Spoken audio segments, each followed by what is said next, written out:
allons commencer avec une ambiance cinéma et non pas radio. Pour le coup, je vais vous parler de Ocean Rush, que je vais essayer de réussir à récupérer, qui est juste derrière moi. Tac, tac, tac, tac, tac, tac.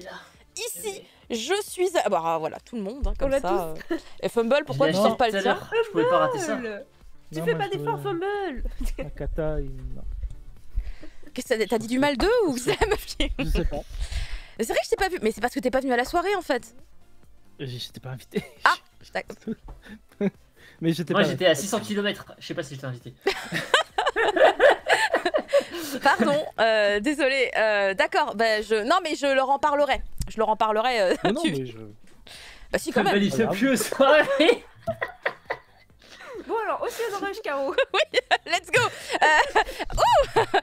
Donc Ocean Rush, qui donc est ce premier tome que vous voyez ici, qui a une couverture incroyable. Je trouve que la compo de cette couverture, elle est hyper impactante. C'est un titre qui a reçu plusieurs prix. C'est indiqué sur le bandeau. Meilleur manga féminin au Kono Manga Gasugoi en 2022. Finaliste Grand Prix Manga Anan 2022. C'est une autrice qui est déjà présente chez nous en France grâce à Akata, puisque elle a précédemment fait il y a longtemps Good Night I Love You, qui est en 4 volumes, et La sorcière du château au chardon, qui vient de se conclure aussi, lui aussi en 4 volumes. On va y suivre dans cette histoire une grand-mère qui a 65 ans, et quand je dis grand-mère, c'est vraiment pas que je juge son âge, c'est qu'elle est vraiment mamie aussi. Elle a 65 ans et son mari est décédée depuis 2 mois. Donc on va la découvrir dans son quotidien, on va dire. On va la découvrir avec du coup cette nouvelle routine, ce nouveau quotidien où elle vit sans son conjoint qui l'a accompagnée pendant de très nombreuses années. Donc elle est très seule, mine de rien, mais elle se fait à cette solitude. Et surtout, à un moment donné, elle va prendre une décision qui va radicalement changer sa vie. Il se trouve que, de manière un peu générale, elle aimait bien regarder des films. Et on va, au fur et à mesure des pages, comprendre cette passion ardente qu'elle a pour le cinéma et sa manière à elle, qui lui est quand même très propre, de le vivre et de l'apprécier, de l'aimer. On va aussi beaucoup entrer un petit peu dans son passé, dans ses flashbacks, pour essayer de voir un petit peu comment elle vivait avec son mari, cette passion, parce qu'ils l'ont un peu partagée, ils regardaient des films ensemble, mais elle avait une manière toute particulière d'apprécier le cinéma. Par exemple, on le voit ici sur une des planches, elle aimait bien, dans les salles de cinéma, se retourner pour voir en fait comment le public réagit à certaines scènes dans les salles de cinéma. C'est un peu particulier, personnellement, je n'ai jamais fait ça. Mais du coup, elle va un jour essayer de regarder en fait un film parce qu'elle a un magnétoscope, mais il est cassé, ça marche pas. Elle sort de chez elle et elle se dit, je vais aller au cinéma.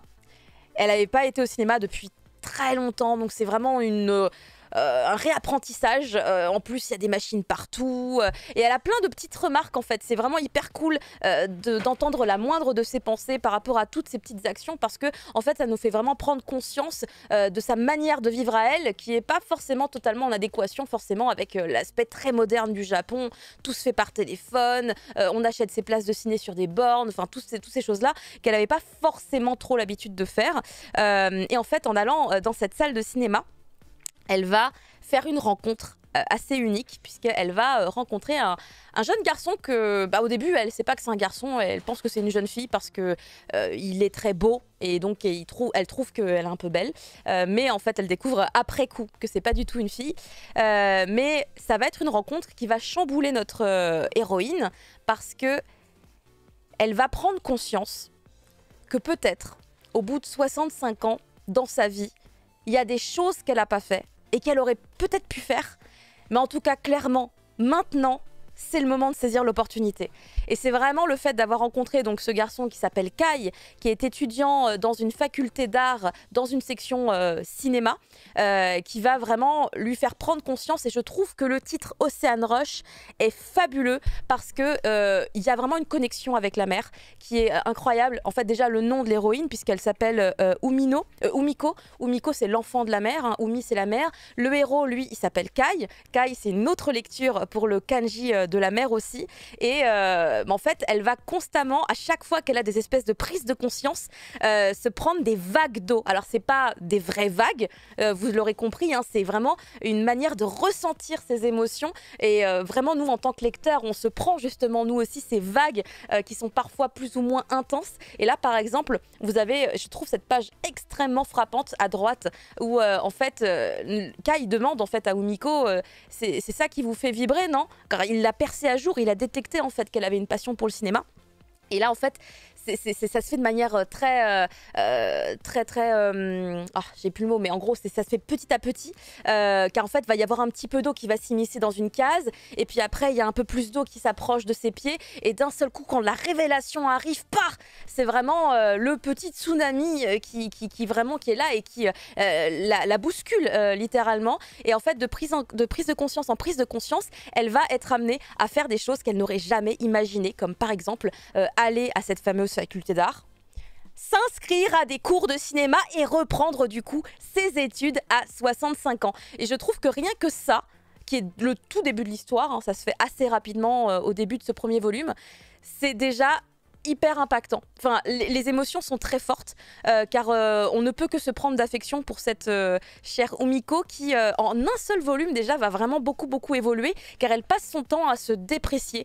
Elle n'arrête pas de se faire des remarques à elle-même, que ce soit de manière publique ou dans sa propre conscience, sur le fait qu'elle n'est qu'une petite mamie de 65 ans, que de toute manière, elle est vieille et donc elle ne peut pas. Et en fait, tout le monde va la regarder en mode, bah non, enfin, vas-y, si tu veux essayer, il faut. Et on va, sur ce premier volume, vraiment se rendre compte que, en fait, elle a un regard, elle a une capacité effectivement déjà à faire un peu du montage dans sa tête, elle peut avoir justement une belle vision, une harmonie dans les enchaînements. En fait, elle a quelque chose de par cette passion qu'elle avait pour le cinéma depuis très longtemps. Donc c'est hyper cool de voir toute l'évolution qu'elle va avoir et vraiment petit plus aussi, ça c'est vraiment le travail de l'artiste derrière, chaque couverture de chapitre va faire un clin d'œil à une œuvre de cinéma célèbre, comme par exemple, alors là je sais pas du coup s'il a été mis, donc je vais vous le montrer ici, depuis mon tome, c'est pour la couverture du chapitre 2, je crois, qui est une référence à, vous allez me le dire, est-ce que vous détectez la référence? C'est les filles de Shining. Oui, exactement. Et donc chaque couverture de chapitre, voilà, est une référence à quelque chose, à une œuvre, à un film. Et je trouve ça hyper cool et tout est perçu quand même avec des plans qui rappellent pas forcément des films en soi, mais on sent que c'est très cinématographique dans la narration, dans le développement. On a des refs à tout. Enfin, c'est vraiment, j'ai beaucoup aimé. Moi personnellement. Ayant fait très peu d'études de cinéma dans ma vie, mais j'en ai fait un petit peu à un moment donné, moi ça m'a vraiment fait replonger là-dedans parce que j'ai étudié le cinéma classique, pas le cinéma moderne trop, mais vraiment le classique, donc vraiment les Hitchcock, enfin vraiment tout ça, on est parti sur des analyses à l'époque où j'étais beaucoup plus jeune, et vraiment pouvoir être capable en fait de comprendre comment ces réalisateurs ont eu un œil, ont réalisé qu'en enchaînant ce type de plan, on arrivait à provoquer tel type d'émotion. Là on est vraiment un peu sur les mêmes aspects qu'on va pouvoir voir dans le manga, parce que l'autrice ne va pas vous faire un manga juste comme n'importe quel autre manga. On a vraiment ce côté cinéma quand même qui est assez présent, je trouve, tout du long. Et c'est, comme je vous le disais, un titre qui est assez bouleversant. C'est vraiment, on se prend un torrent d'émotions. Je trouve, les deux personnages en fait sont extrêmement attachants, parce qu'autant on a la mamie Umiko qu'on suit depuis le début et on comprend tout ce qui se passe autour d'elle parce qu'elle nous parle constamment, autant Kai est beaucoup plus mystérieux et on va petit à petit découvrir qui il est réellement, quel est son passé, qu'est-ce qu'il a vécu, pourquoi il est là où il en est aujourd'hui, pourquoi Kai et Umiko arrivent à développer cette si belle amitié intergénérationnelle, parce que ça aussi c'est quelque chose qui est très beau, qu'on a pu par exemple déjà apprécier dans un titre comme Belle Métamorphose qui était sorti chez Kiun il y a quelques années, où on avait une lycéenne très mal dans sa peau qui devient amie avec une petite mamie de 70 ans et elles vont se découvrir ensemble une passion pour le boys love. Alors Oui. La jeune fille se découvrait pas la passion, hein, elle a transmise à la petite mamie de 70 ans, mais du coup elles ont une amitié intergénérationnelle qui surprend tout le monde autour d'eux, mais qui est extrêmement juste naturelle. Et ici aussi, on va avoir cette amitié qui va en fait vraiment apporter quelque chose à l'un et à l'autre, et c'est magnifique. Vraiment, je trouve ça juste magnifique. Alors j'ai juste pas fait attention. Ah voilà. Je ne savais plus combien de slides j'avais pour pouvoir vous en parler. Mais là encore, vous voyez la couverture du tome 5, du chapitre 5. Et vous avez cette page aussi à droite de Kai, qui est à un moment précis du manga où... C'est pour ça que je reconnais. Hein. De quoi Ah, je reconnais la couverture pour le chapitre 5. Alors du coup, c'est un film de Ang Lee, c'est l'Odyssée de Pi. T'as dit quoi, c'est L'Odyssée de Pi. Eh bien, bravo.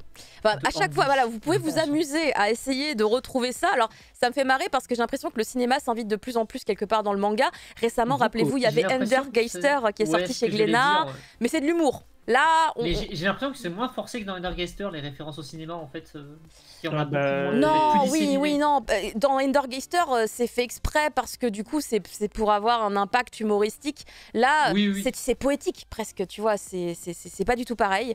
Donc, c'est pas la même ambiance. Hein, c'est pas du tout la même ambiance. Et vraiment, alors c'est un peu fou parce que je trouve qu'il y a quand même beaucoup de choses qui sont dites, il y a quand même pas mal de bulles, il y a pas mal de textes, et bien figurez-vous que je crois que je l'ai lu en à peu près 30 minutes, voire 25, parce que je l'ai commencé quand mon mari a déposé l'enfant à l'école, et quand il est rentré, j'ai lu la dernière page. Et vraiment, il est pas loin. Donc ouais, il y a un petit prospectus aussi, évidemment, comme à chaque fois à l'intérieur des tomes. Non, j'ai cru à un moment donné, parce qu'il y a un titre, j'étais là en mode « Ah, je l'ai jamais vu !» Et après, je me suis rappelé que... Mais en fait, ils l'ont annoncé déjà. On avait fait une news dans le Mochi.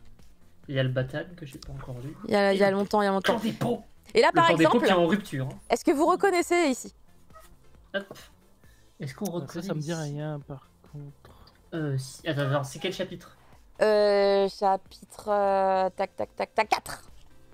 Ok, donc c'est un peu... Les gens du chat, vous avez le droit de jouer, hein. C'est pas interdit.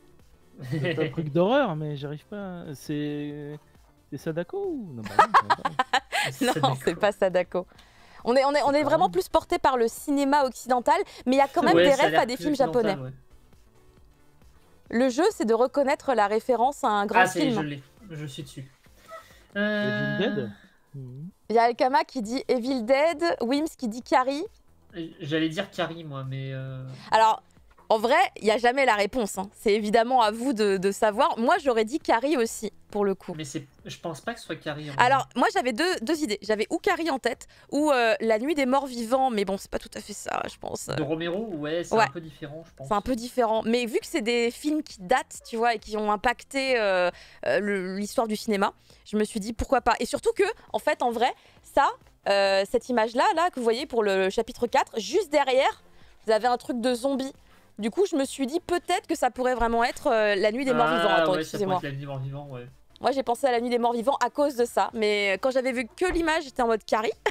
Puis après, j'ai vu le rêve de Kai et j'ai fait La Nuit des Morts Vivants. Mais bon, bref, plein de petites références. Vous n'avez pas besoin d'être un féru de cinéma pour apprécier malgré tout cette histoire. Mais c'est vrai que elle avait une résonance toute particulière pour moi, ayant fait un tout petit peu, vraiment pas beaucoup, mais j'ai quand même un peu étudié le cinéma, donc j'étais un peu en mode ah oui, ça je connais, ah oui, ça me parle.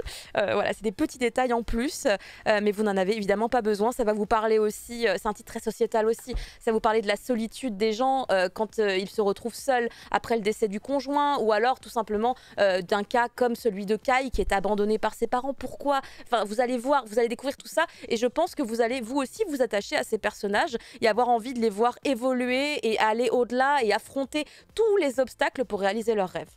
Voilà, c'est Ocean Rush. Et c'est disponible chaque Akata. Magnifique.